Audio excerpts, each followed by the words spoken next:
the second P is all about play. And although this step is really simple, I will touch on the fact that it's not always easy, because when is the last time, honestly, as a woman, that you carved out time for play? Do you even know what you would do to be playful anymore? So I'm going to help walk you through some great ideas, some things that I do in my life. This is super easy to do if you have kids, and also super accessible even if you don't. But I feel like kids are a constant reminder of how powerful play is in our lives. But first, I want to start by touching on some of the really, really powerful neurology behind this. I love neuroscience. I love understanding the brain. And I'm going to simplify how powerful play is in shifting our neurochemistry. Our bodies are brilliant, and they basically function in order to ensure our survival, right? So when we have a stressful situation, our body basically is taught to become very alert through a state called fight or flight, which many of us are very familiar with because I think a lot of women live in a state of fight or flight today. And the purpose of that is to increase our awareness and decide, do we need to fight for our lives? Do we need to flee the scene? Or how do we need to respond to the environment in order to ensure our survival? So you think about, like, if you are sitting at work or sitting at home relaxing and you hear a loud noise, what happens?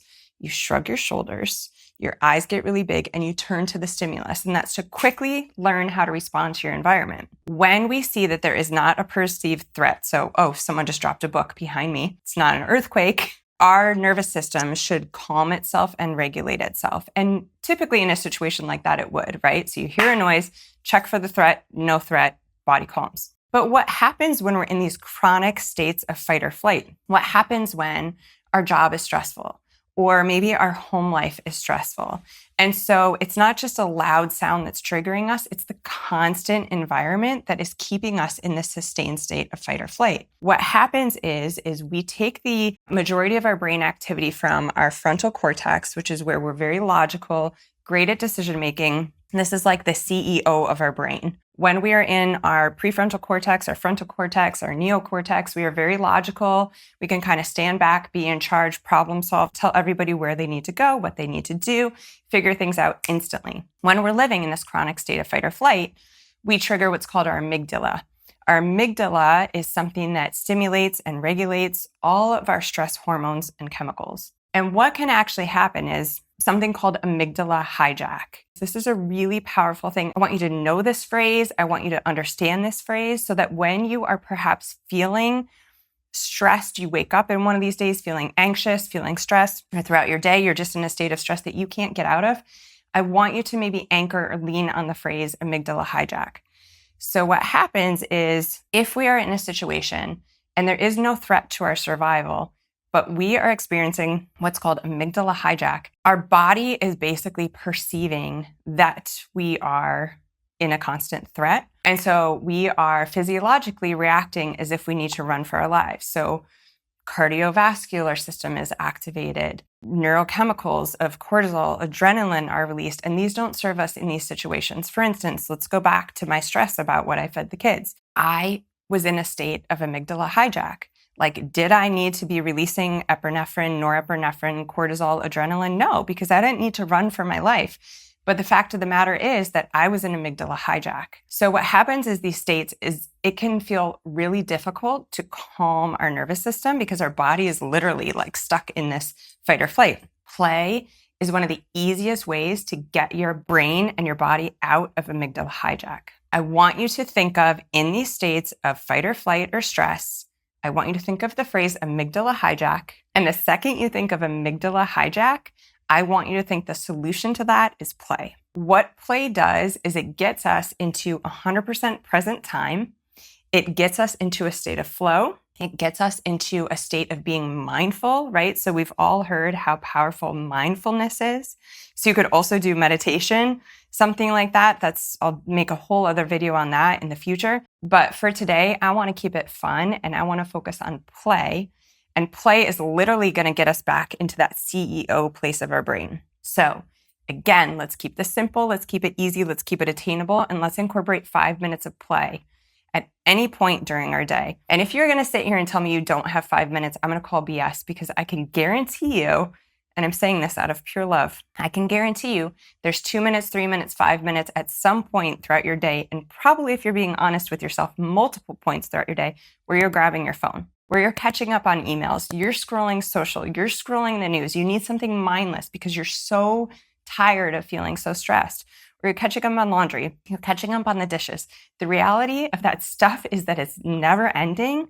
So why not take those 5 minutes, at least one of them, and get yourself into a better state? Get yourself back into your CEO, because what happens when we spend more time there, everything in our life is going to feel easier. You've got trouble with your teenage daughter, getting in your CEO is going to make it easier to handle that than if you're not. If you're in a state of amygdala hijack and you come home and your teenage daughter is emotional and stressed and feeling crazed, and you are too, can you actually help anyone? So again, taking this 5 minutes is not just for you, it's for every single person around you. All right, I just want to interrupt this episode for a second. We'll get back, but I want to share this really powerful tool for you. Maybe like me, you are a very busy woman doing all the things and doing your best at everything in front of you. Maybe you run in a constant state of high-speed rushing women energy. At the same time, I know at some point in your life, you have either had an epic massage, been in an incredible yoga class, maybe had that wonderful vacation on the beach where you actually felt at peace and calm for once in your life. What if you could achieve that state, not only in that beautiful yoga class with all the right sights and smells, but if you could actually achieve that state in the midst of complete chaos that is probably the reality of your life, whether this is work stress, sibling stress, your children's stress, emotional meltdowns, traffic, or anything else. My goal for you is to be able to achieve this state in seconds. I always joke that anyone can achieve peace on a mountaintop, in a yoga class, or at the beach, but can you actually center and connect with yourself in the midst of chaos? You can have access to these tools right now. Simply click the link in the description, sign up. I'll send you the PDF, a video to walk you through everything you need to know. You'll have in minutes. Thanks. Now back to the episode. Okay, so now to help solve the actual problem, what do you do for play when it's been so long in your life since you've done this? I will share some of my favorite things for play. So play can be physical, or if you need something restful, there can be really chill play activities too. The whole goal with play, and it's so interesting because there is so much research out there on the power of play for children, but not the power of play for adults. And we need it just as much, if not more. So if you look up things like research behind play with children, they'll talk about how powerful it is in getting kids out of a state of stress and how helpful it is in ensuring that they can regulate their emotions. Does all the same things to us, by the way. It's going to talk about how play helps stimulate endorphins, our feel-good chemicals. And it's going to talk about the importance of free play. And I want you to remember this here. So research with kids in the power of play is going to talk about free play. What is free play? Free play is uninterrupted play. Free play, if you have children, it's when you're witnessing them and they've just like lost all sense of time and they are completely engaged in what they're doing. This is when you as a parent have to step back and you just get to watch, you don't interfere, right? That is free play. And that's what I want you to do in this second P of play. So this play is not about doing a little and then checking an email or kind of there, but not fully there. This is like the goal is to completely lose yourself in this 5 minutes. If you are a control freak, if you are nervous about time, set a timer so you don't have to think about it and you can just let go of that 5 minutes. So physical things for play. I was talking to my friend this morning. She's feeling super stressed. She has a basketball court near her. She was like, I'm going to grab a ball and go shoot hoops for 5 minutes. I'm learning how to skateboard. Like I get on the board and I just play around on the skateboard. I cannot not focus when I'm playing on my skateboard because I'll get hurt. Here's a great way to know what you want to do for play. Have you ever been like driving in your car? Life is busy, life is crazy. You have no time for yourself and you drive by and you see someone doing something and your body, your heart yearns to do the same thing. I don't know if that's ever happened to you, but that used to happen to me whenever I saw someone riding their bike. It's like, oh my God, that person looks so free. Play for me, riding my bike is a great way to engage in play. I feel so happy on my bike. There's also very powerful neuroscience behind why that is. Riding our bikes is one of the only activities that activates the left and the right side of our brain at the same time. When we do that, we increase activity in something in our brain called the corpus callosum, which creates overall balance and activates the CEO. So riding your bike is a great way to engage in play. We have our bikes in the garage. I'll literally do like a 5-minute loop around the neighborhood. It doesn't have to be long. Remember, the key is to make it easy and attainable. Another thing you can do for play, so it doesn't always have to be physical. If you're someone who just like needs a break, needs to chill, how about having a puzzle? Can you get a fun puzzle and like find a spot in your house where there's a safe table, you can just leave it out, and that's where you can go for those 5 minutes of escaping. Set a timer, completely lose yourself in the puzzle. Don't think about anything else. Be fully engaged in that free play. Get out of your amygdala and into your frontal cortex. Art. Art is so playful. Coloring, painting, ceramics, pottery. These are things, I mean, you can go as far. In some of my other episodes, I've talked about like macro versus micro self-care. We can apply this to play. Macro play could be going and signing up for like a local pottery class at an art studio.